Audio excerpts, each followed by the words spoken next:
Today's episode is brought to you by Gem Accessories. Gem Accessories is one of the leading accessory manufacturers within the trading card game space. Known for their deck boxes, Gem also has an amazing lineup of binders, backpacks, and more.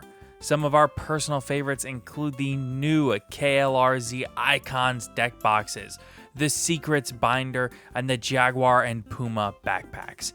But don't just take it from us, check out some of these reviews on screen. For all of these amazing products and more, be sure to check out Gem Accessories using the link in the description down below or on Twitter at XGemAccessories. Again, the description down below or on Twitter at XGemAccessories. Top cut, welcome to the top cut, welcome to the top cut, welcome to the top cut. Top cut, welcome to the top cut, welcome to the top cut, welcome to the top cut. Hello, everybody, and welcome into today's episode of the Top Cut Yu-Gi-Oh! Podcast. My name is Sunny, and I, of course, am here with my co-host, Caleb. Yo! And, of course, a huge thank you to Gem Accessories for sponsoring this video. As I'm sure you heard by the little ad read right before this, Gem Accessories, it makes some wonderful, wonderful deck boxes, binders, and more. And you can find them at the link in the description down below. And there's also a discount code for 10% off of your first order from Gem Accessories. Thank you so much to them for sponsoring this. Also, of course, we want to thank E2B Games as well as Dragon Shield and TCG Player for their support. And you can find links to all those down below, as well as affiliate links for Dragon Shield and TCG Player. Just click them before you shop, and they, of course, support the podcast at no extra cost to you. And, of course, Millennium Threads. There's a link to Millennium Threads down below for some awesome Yu-Gi-Oh! Merch, like things like t-shirts and hoodies and more. And there's a code for 10% off your order there down below.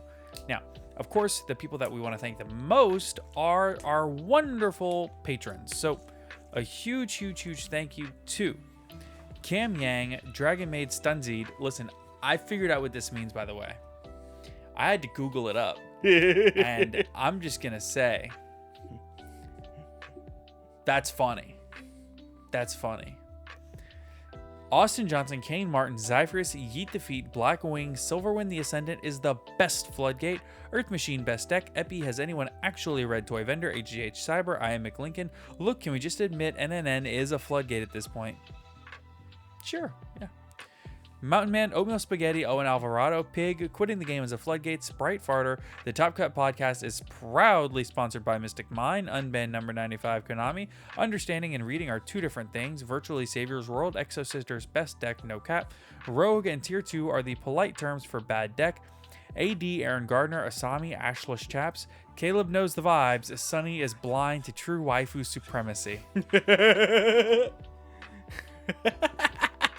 That's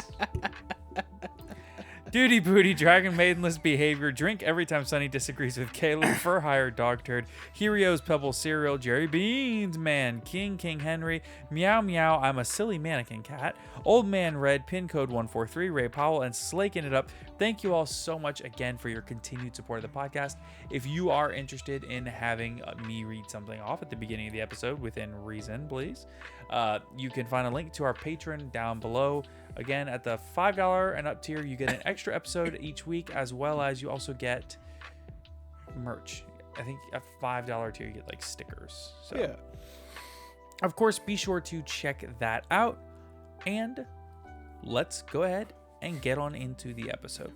I do just want to say about that one guy with me accepting the vibes. I just want to say the trick to it, Sonny, Okay. is not to kill the part of you that is cringe. Nor is it to embrace the cringe. It is to kill the part of you that cringes.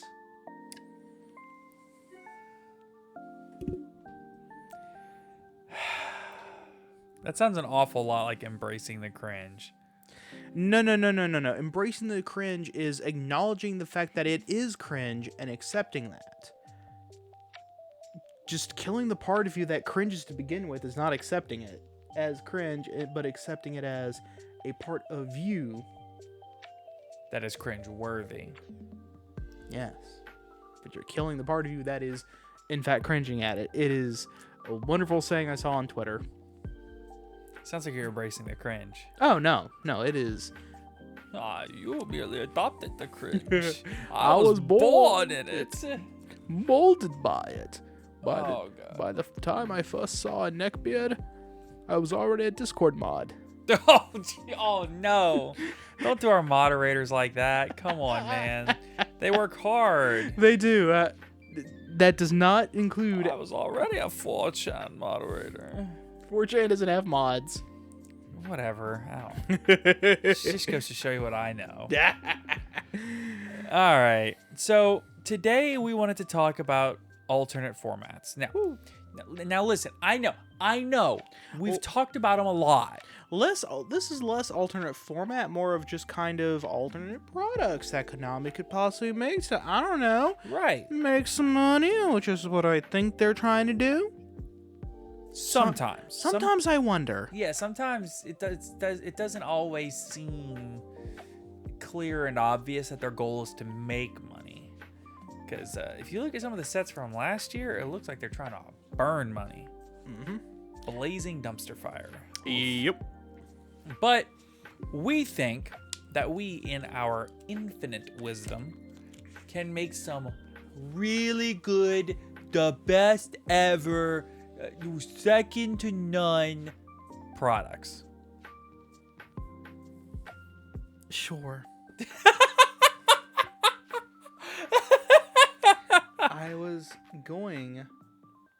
The reference I was going to make was going to be, listen, they need more money for their money vault. How else are they going to swim through the gold coins?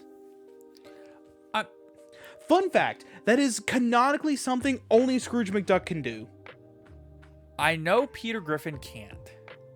But no. So everyone for a while thought that anyone in that show could do that. Okay. But then there's an episode or a comic book or something where Scrooge McDuck got chased into the money vault, so he just dove into the money, and then the dudes who chased him tried to, and they just splattered on it. It was like, whoa, what? And he was just swimming around, just making laps around him, and they couldn't catch up because they could not swim in the money. That's so funny. It's canonically a thing only Scrooge McDuck can do. You are indeed, as we had somebody comment recently on YouTube, you are indeed surprisingly well versed in the Duckverse. You are. Okay, how about this? What was the name of the show where a bear flew a plane around the jungle? Tailspin. Yo! The name of the bear was Baloo, and it also... was it actually Baloo? Yes.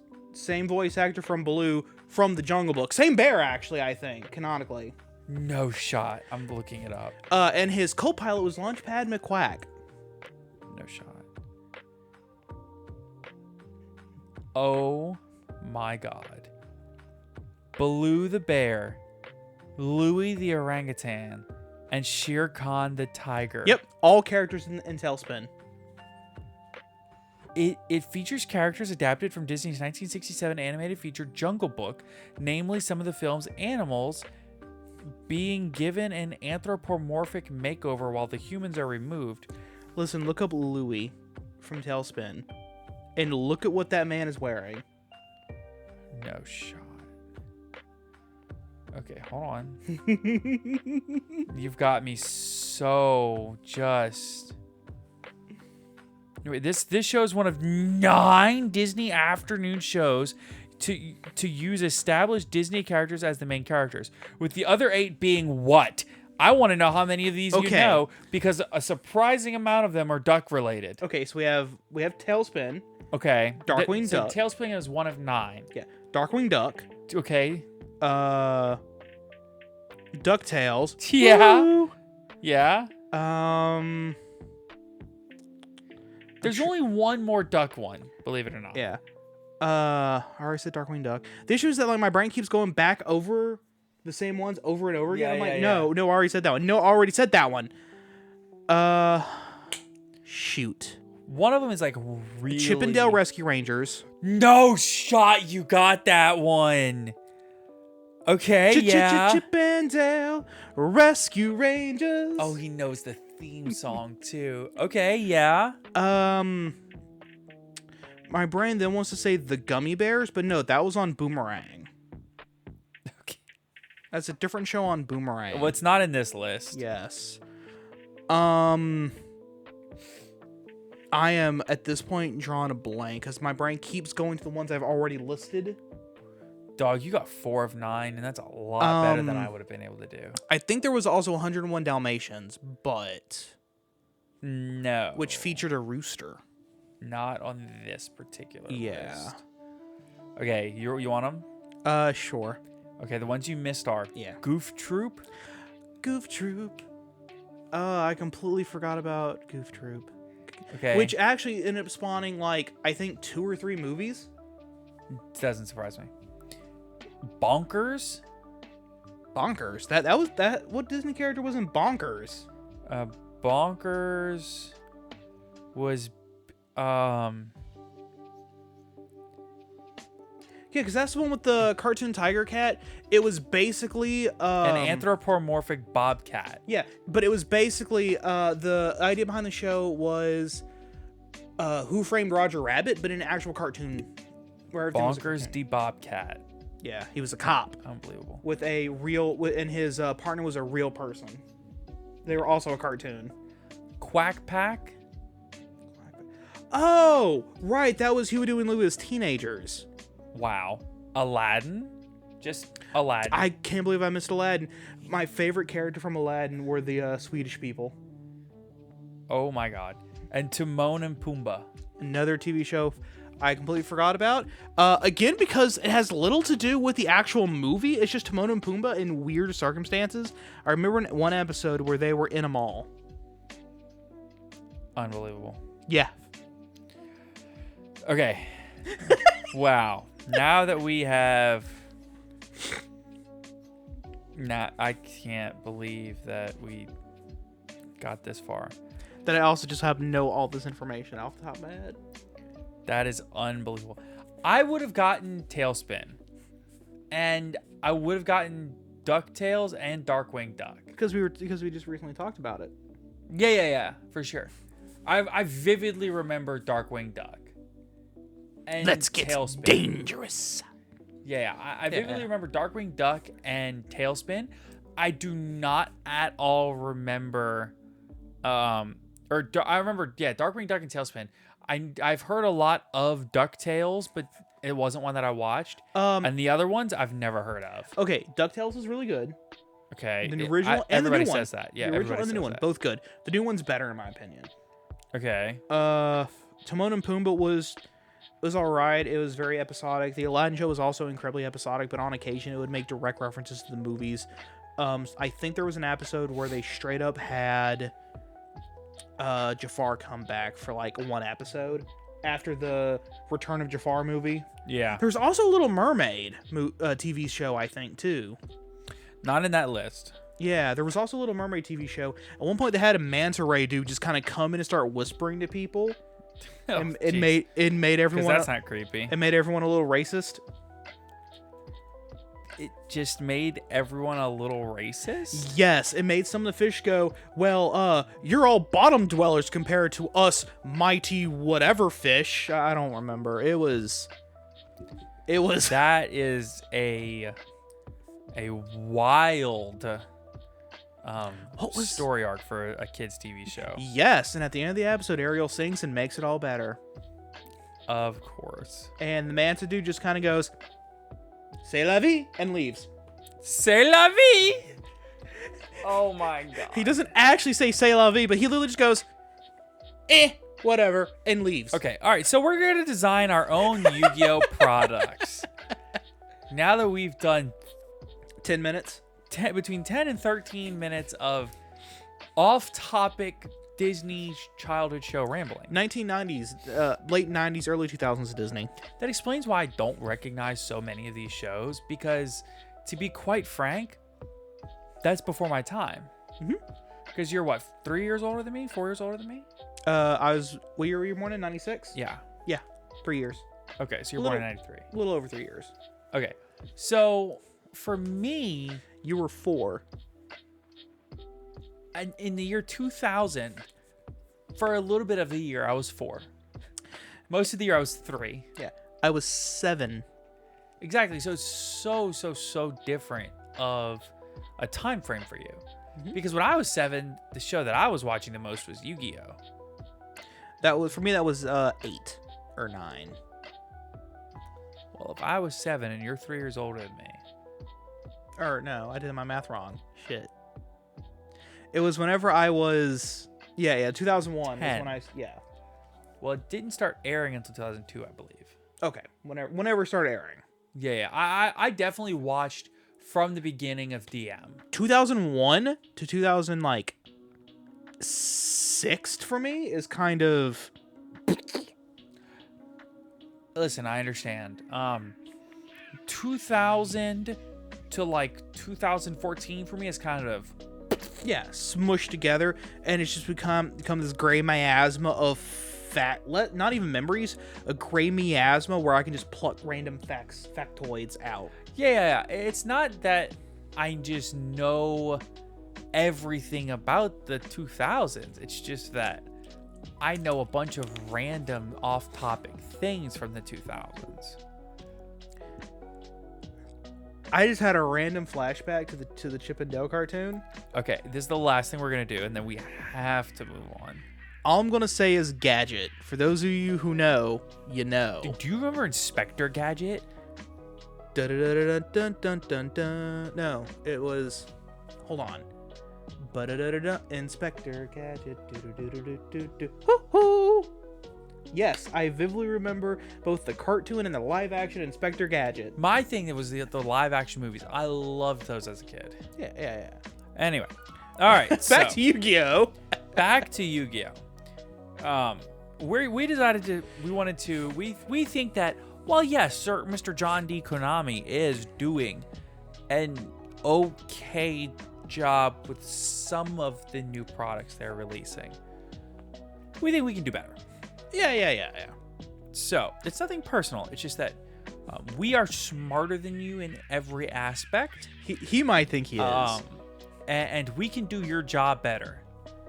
So I think it's less that we know more, but I think it's that we have our fingers on the we have our fingers more on the pulse of the player base than the actual people making the products. Sure. Like, we know the player base better than they do.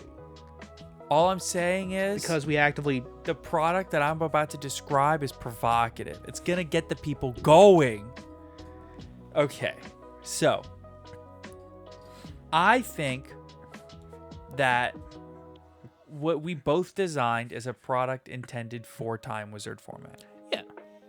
Because it is what is near and dear to our hearts as somebody who played the game back in late 2000s, early 2010s, right? Yeah. Our peak time playing Yu-Gi-Oh was early 2010 through late 2014. And now late 2011. Early 2010. Because yes, because that's when we went to the regional. Our first regional, which was our first ever tournament. We had never been to an OTS or a card shop or anything. We went to one regional. That's right. Because it was Black Wings were the best deck by like a lot. That's right, because then I came in a shoe with my Blackwing deck. Yeah. And was just curb stomping some people. Yeah. The Blackwings, like right before Plant Synchro. Yeah, they were very out of date. It really shows the power level of where we were at the time. Yeah. But, so my goal here was to reprint a bunch of cards specifically with the intention of making them more accessible for the player base for Edison format. And if possible, I wanted to hit a couple of cards that are playable not just in Edison format, but in other surrounding Time Wizard formats. Yeah. So, my product is called the Time Wizard Time Capsule, which I've discussed various forms of on the podcast Yeah. before. I came up with the name. Did you? Yeah. Yeah, I'll give it to you. Sure. So, the Time Wizard Time Capsule. And the idea of the product is that you have two pre-constructed decks, which can be anything, right? It can be like a Gladiator Beast and an X-Saber deck, a Machina deck, and a Lightsworn, whatever. You have all these different decks that are all pre-constructed, or you can even go into more of a less archetypal thing, like zombies and quick drop Dandy Warrior. Something like that. Right. Junk Doppel. Yeah, absolutely. So you go into these pre-constructed, you get two pre-constructed decks, and you also get two power-up packs. The power-up packs are 5 cards per pack. You're guaranteed a super. You get 2 packs. So the idea is you have 2 people that buy it together, and each person gets a pre-constructed deck as well as a power-up pack to kind of change up their deck a little bit of variety. So I typed out an entire set list for the product, and this is kind of my dream of what I want to see reprinted and the rarities, because you're guaranteed 1 super per pack, but you're not guaranteed secrets, and I even have ultimate rares in here. Ooh. So it's common, super, secret, and there's 2 ultis. I see the ultis being like 1 per case, or maybe 2 per case, with a case being like 8 displays and a display being 4 products. So maybe 1 every 50 or 60 boxes is kind of the goal. Something like Get an that. ulti. And then your secrets are like 2 per display. So here's your set list. Your commons are Revived King Hades, Doom Kaiser Dragon, Ancient Fairy Dragon, Black Rose Dragon, Stardust Dragon. So starting out the gate, I did a bunch of synchros. I want there to be a little bit of genericness in the power-up pack. And for me personally, the way I see it is I want it to have applications all through the format. There are some that are not just generic cards, but are maybe just in more need of a reprint. Yeah. That's why I put Revive King Hades and Doom Kaiser Dragon in here, because while they're not necessarily the most ubiquitous cards throughout the format, They're expensive. Yeah, and even with reprints in the upcoming BLCR, they really need another one. So, to cement that low price. So, like I said, Revive King Hades, Doom Kaiser, Ancient Fairy, Black Rose, Stardust. Then Elemental Hero Prisma and Test Tiger. These are not generic, but they're good cards that are in the format that could use a reprint. Nobleman of Extermination. This is a card that's starting to see a little bit more play in the format. It's a good card. There's a lot of power traps in the format, and it also has application in Go format. Yeah. Skill Drain. This card is down to $2, $3, $4. It still needs another reprint as far as I'm concerned. Reprint it as a common, make it as accessible as possible, and this will indeed help lower the price. And it again has application in Go format and even advanced. Solemn Judgment, again, same thing.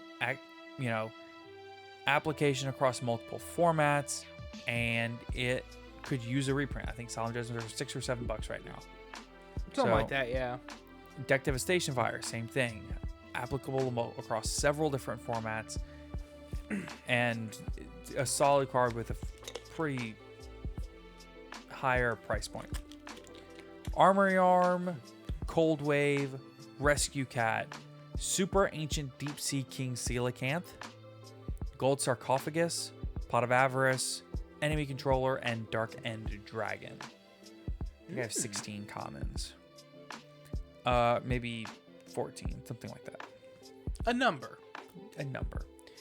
Your super rares. I have Pulling the Rug, Royal Oppression, DD Crow, Kaiku the Ghost Destroyer, and Substitute. So Pulling the Rug, Royal Oppression, DD Crow, and Substitute are all very expensive for different reasons. Mm-hmm. Pulling the Rug and Royal Oppression have very few printings, and this would actually be the highest rarity for both. Well, Pulling the Rug has an ulti, I guess, actually. I take that back, but still. Substitute, this would be highest rarity for it. It only has one printing, and it just came off the ban list, so it does have advanced format implications. DD Crow is very expensive, even though it has a ton of printings, but that's because it's currently extremely good in advanced format. Mm-hmm. And Kaiku the Ghost Destroyer is applicable across multiple formats, and it's very good in Edison format. Very good.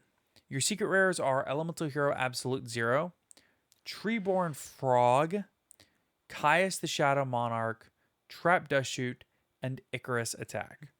Now, Elemental Hero Absolute Zero has ultras and supers and maybe even a common, but no secret rare. And I think it would look really nice as a secret. Yeah, same thing with Treeborn Frog. I think that it would also just look really nice as a secret rare. It's the built-in blues. Yeah, the blues and the whites and things like that. It would just sparkle. It would look great. Caius the Shadow Monarch as a secret rare, I think, would look great for all the same reasons, but because it's like dark blacks and grays. Yeah. Trap Dust Shoot, this would be it would be a highest rarity, but not highest, most collectible. Of course. Because right now it's got commons and it's got the Champion Pack Super, which it will always be highest rarity, quote unquote. Oh, definitely. And then Icarus Attack has like commons and it's got a super. I mean, it's got commons and a super, but no secret. So I think a secret would be a very cool printing for Icarus. Very cool. And your ultimate rares, I have Brionic, Sea Serpent of the Ice Bear, or Dragon of the Ice Bear, whatever it's called. But Brionic, level 6. I think this card would look sick as an ultimate rare, especially if you did it with its original text. I think that that's something that's very important here, is that all of these cards need to have their original text.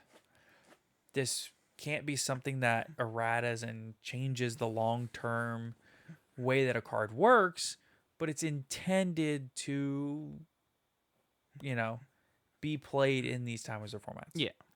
The other ultimate rare that I have is Nobleman of Crossout. I think Which Nobleman would look cool. I was gonna say, I think Nobleman would look sick as an ultimate rare. I think it's a very iconic card from the game's history.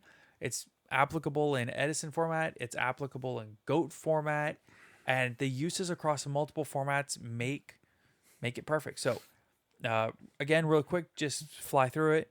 Commons: Revive King Hades, Doom Kaiser Dragon, Ancient Fairy Dragon, Black Rose Dragon, Stardust Dragon, E-Hero Prisma, Test Tiger, Nobleman of Extermination, Skill Drain, Solemn Judgment, Deck Devi, Armory Arm, Cold Wave, Rescue Cat, Super Ancient Deep Sea, Coelacanth, Gold Sarcophagus, Pot of Avarice, Enemy Controller, Dark End Dragon. Your supers: Pulling the Rug, Royal Oppression, DD Crow, Kaiku the Ghost Destroyer, Substitute, Secrets, E-Hero Absolute Zero, Treeborn Frog, Caius the Shadow Monarch, Trap Dust Shoot, Icarus Attack, and your two ultimate rares, Brionic and Nobleman of Crossout.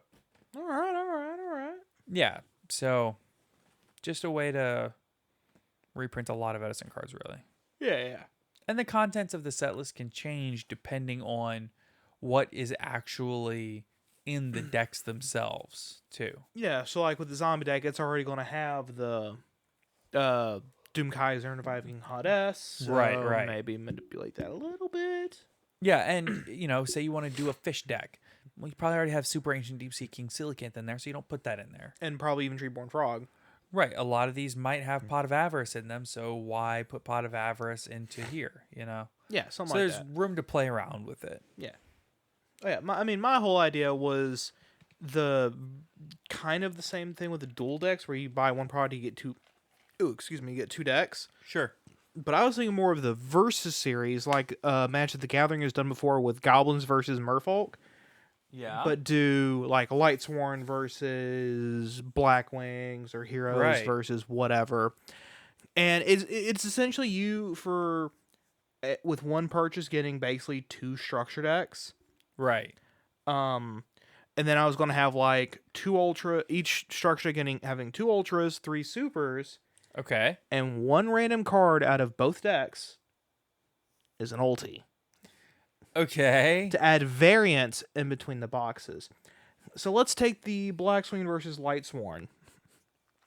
You purchased this product, and hey, your Gale was an ulti, and your Lila was an ulti. Okay. Your friend buys it. Well, their Bore the Spear was ulti, and their Raikou was an ulti. Okay. I love the idea of getting my entire deck in Ultimate Rare. Mm-hmm. The only thing that's really scary about that is 1, the printing process, and 2, Yes, it'd be a nightmare to print. taking cards that already have Ultimate Rares and giving them another one. Yeah. It'd be a nightmare to print, and there's that. One alternate thing is just you have like 1 Ultra, 2 Supers, where it's like for Black Wings, it's Armor Master Ultra, and maybe, I don't know, Gale and Shura Supers. Sure. And then for Light Sworn, Judgment Dragon Ultra, and then Lila and Raikou Supers. Right. Yeah. I like the 2 Ultras, 3 Supers idea. I That really do. too. Yeah, that's another possibility as well. Yeah, I like that idea a lot. Yeah, and then of course you'd have like a long series of these of just random decks versus other random decks. So you could have like Flamvel versus Gladiator Beasts, Right. blah blah blah blah blah. Yeah, and I think having the diversity of the different decks is something that's important to showcase when you're looking at these alternate formats. Which is exactly why I was saying with the versus where it's just 2 random decks versus another random deck, is because then whenever you have all of them laid out, Yeah. it really shows how many decks were all viable in this, in that meta at that time, because there are this many double structure decks, Yeah. and all of them are equally viable, Yeah, I think that more or less. I don't know. I just think that having the options to play a lot of different things, especially in today's format where we're in the midst of a strong tier 0 format, I just think that having that option is something that might be really, really appealing to a lot of different people. Particularly the people who like Yugioh but just do not want to deal with the tier 0 format and have stepped back from the game. This will let them be able to step in somewhere and still interact with the game. Sure. Without being, So let me ask you this. Yes. When you were designing that product, Yes. did you have any thoughts to adding a power-up pack? At first I was like, it's probably better not to. Because you either want variance in the rarities or you want variance in maybe like you get a random token or something. Sure. But I personally don't like the variance of the power-up packs, particularly in a product that I'm already expecting I'm going to have this in it. Right. Then throwing that extra variance for me isn't, I don't like it very much. Now, if it's a case of like, oh, I'm buying a special edition where it comes with like a couple of promos and a bunch of packs. Sure. That's different because I'm half buying it for the packs, half buying it for the promos. Yeah, I remember special editions back in the day. The set would be like $4 a pack, but then you could buy the special edition for $10. You got 2 packs and a promo. Or 3. I think it was 3 packs in a promo. Yeah. It was a good deal, but like, because like when I'm buying a product like that, I'm already expecting variance there. Particularly with some of the earlier ones where it was like 1 of 2 cards instead of you were guaranteed this 1 card. Right. Yeah. But if I'm buying a product and then not expecting variance, but then there is a variance added to it, I personally don't like that very much. Yeah. Personal preference. Yeah, I definitely understand that. I think that's why it's important to have the element of stability with the 2 pre-constructed decks. And I do get why you wouldn't want the variance. I think that's just a way to print even more cards in alternate rarities and things like that. Maybe, but me looking at like previous power-up packs that And also, if 2 players want to play against each other, it's a cool way to Yeah, it make the adds some decks variance. unique. Yeah. But like, my biggest issue though with the power packs is that looking at Konami's track record on the power packs I've seen, it's not very good. They haven't been in the past, but I made this one to be good. Fair enough. Because like the one that sticks out to me was there was a structure deck that included an effect veiler in the structure deck. Sure. Guess what was one of the cards in the power up pack? Effect veiler. No, there's nothing wrong with that. And I'm just like, really? We're already guaranteeing an effect veiler. Because then it really gives this awkward situation of you buying 3 of the structure decks, so you're guaranteed 3 effect veilers, Sure. and then getting a 4th one. Well, What are you going to do with the 4th one? No one's going to want it. cry about it. Yeah, you're going to kind of cry about it. It's like that could have been anything else. That's my biggest issue. If you do have a power up pack, you got to make sure that the cards in the power up pack are not only thematic to the deck, to the structure deck itself, but also aren't itself in the structure deck. Yes. Yeah, and I think I think they only do. Cause I saw you googling it. I think they only do power up packs in the OCG. I was more looking at what all the effect veiler has come in. Oh, fair enough. Turns out a lot. Yes, effect veiler's been printed a lot. Yeah, it turns out in the last 5 years they've put it in 5 starter or structure decks, which is a lot. Yeah, because it's one of the simplest and also weakest hand traps. Quote unquote, weakest in quotation marks. Yeah, I think compared to Ash, it's weak, or Ghost Spell, but I think simple is a little bit easier. It's easier to read and understand what it does. Sure. And that's why they include it, because it's easy to pick up and read and understand what Effect Veiler does. Yeah, again, I think that Effect Veiler has become so... I hate to keep saying the word because I feel... Ubiquitous? Yeah, I feel pretentious when I say it. But yeah, I think that Effect Veiler has become a really ubiquitous card. It's become kind of the face of hand traps. Sure, because it was like the 3rd or 4th one. Yeah, but it was also the first one that was like... really meta viable. Yeah, I mean, because the previous ones, Karibo had its meta relevance in exactly 2 instances that I can think of off the top of my head, both of which are OTKs. Also, DD Crow. Yeah, DD Crow at printing wasn't used very often. Right, but then after DD Crow and after Effect Veiler, Max C rolled around. Yes. I'm trying to think if there's any other cards that were considered honest. Yeah, honest. And then technically Gores and Tragodia. Sure. At that point. Yeah. But honest was very limited in the decks that could actively run it because of its own mechanics, which isn't bad, but it does kind of peel back on the actual usage stats for a card like Honest. And it also had a weird other effect that no one ever bothered using. Do you know what that effect was? Honest? You talking about? Yeah. It returns to the hand during the during your end phase or main phase 2? It's just a trigger effect. You can just return to your hand. It's just an ignition effect. Yeah, I'm not %. I don't remember if it's ignition effect or end phase, but you can return to your hand. So if you're either during main phase 2 or end phase. Yeah, because if your opponent's board is open, you can normal summon it, attack main 2. And then, like, in between main phase 2 and end phase, you put it back in your hand.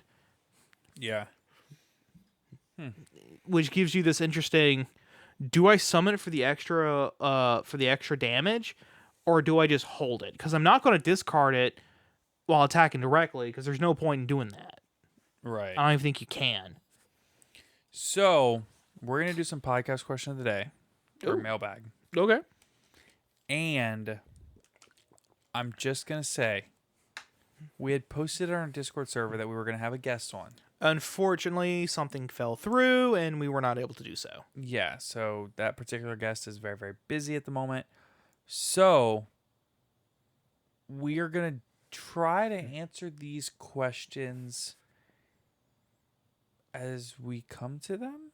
I don't necessarily know how long it's going to take us to answer these questions, but we're going to give it our best. Yeah. All right, when there are multiple options to side for a deck, We can use the current tier 0 format as an example. How do you decide what cards to side? Examples for tier being Silent Graveyard, D-Barrier, or Different Dimension Ground. Well, so let's just take, like he said, the example for tier 0 with tier element. So what I do is that the first thing I do is I lay out all the options that I have access to immediately. Sure. Kind of look at that and see, okay, this does well, make a pile. Okay. Then I go online and see other things that people are citing. Okay. And then on like a notepad file, write them out, what they do. Then I look at the deck I'm playing and see if there's any of those hand traps that I can abuse in some way. Sure. A great example is in Medolce and Dimension Shifter. Yeah, that's a pretty good one. Because I can abuse Dimension Shifter, because the Medolce deck works, is that I can go full combo, and then at the end of my turn, I've shuffled everything back, and my graveyard's empty, D-Shifter. Right, absolutely. Another example, again in Medolce, is with Herald. If I have the Teacher on field and I activate Herald, and I pitch a Medolce with it, I can then activate Teacher's effect, detach for its own effect, targeting itself probably, and then activate its other effect to shuffle back. Right. If I have my field spell, I can shuffle back 2 cards in my graveyard, but then the field spell makes them come back to my hand because they were going to be shuffled back in the deck by the effect of a Medolce monster. So I can just pitch and then just add them both right back to my hand, Broken. and then just herald you again. Yeah. It's hilarious. Just as an example, and I think a better example would actually be DD Crow in Bird Up, because that synergy with it being a level 1 winged beast.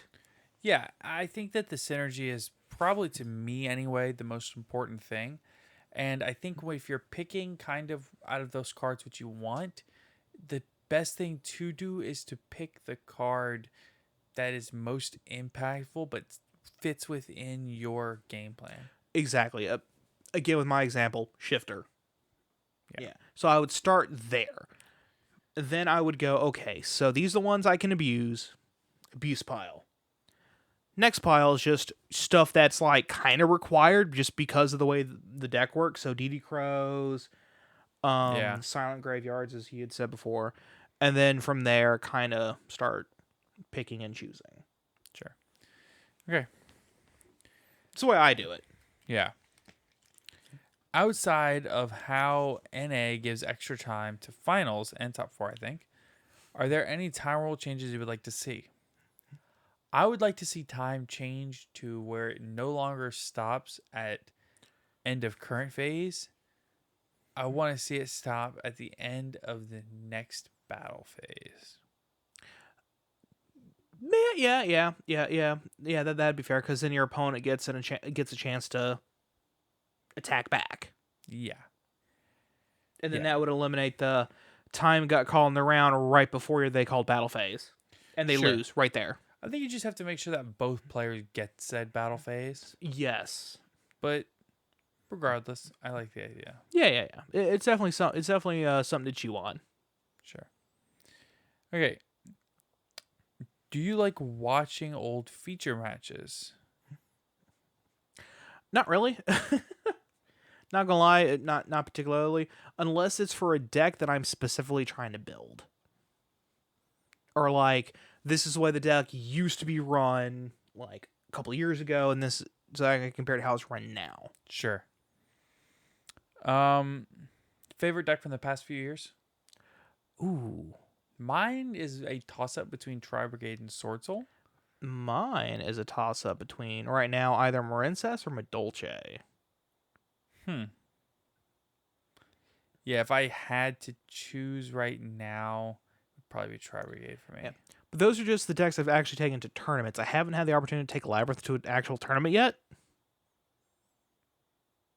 That's fair. Been too busy. Yeah. How big of a difference would it make if mine required you to have a monster on field? Like, you can't just have nothing on board. Or myth card unplayable. Oh, yeah, no, because then your opponent just goes, can either just not summon anything, and you're locked out, or just go normal summon, pass. Yeah. Granted, yes, it still gives you that turn, but it could also be a situation to where the opponent's end board will always end on just one monster anyway. Right. So they'll just kind of go shrug, go off until they get to their end board of like the one monster, and then just go, cool, pass. Yeah, that works. They then have to remove the line of if both players kill the same amount, destroy it. Yeah. Okay. Well, it's a short one. Very much so. But I think that we're going to wrap it here for today. What I want is for all of you to have a wonderful, wonderful Thanksgiving and a wonderful day. We are going to be off all next week for Thanksgiving. Mm-hmm. We're going to take some time off, enjoy with our families. Yep. Might even be some Pokemon Scarlet and Violet in the future. For me, yeah. Yeah. So we're going to take about a week off. We appreciate all of y'all's support and everything like that. Maybe even might see some additional content on YouTube. We will see. But for now, have a great, great weekend, everyone. Yep. Take care, everybody. See y'all the Monday after next. Tuesday. Tuesday after next. Thank you. Yep. Later. Top cut, welcome to the top cut, welcome to the top cut, welcome to the top cut, top cut, welcome to the top cut.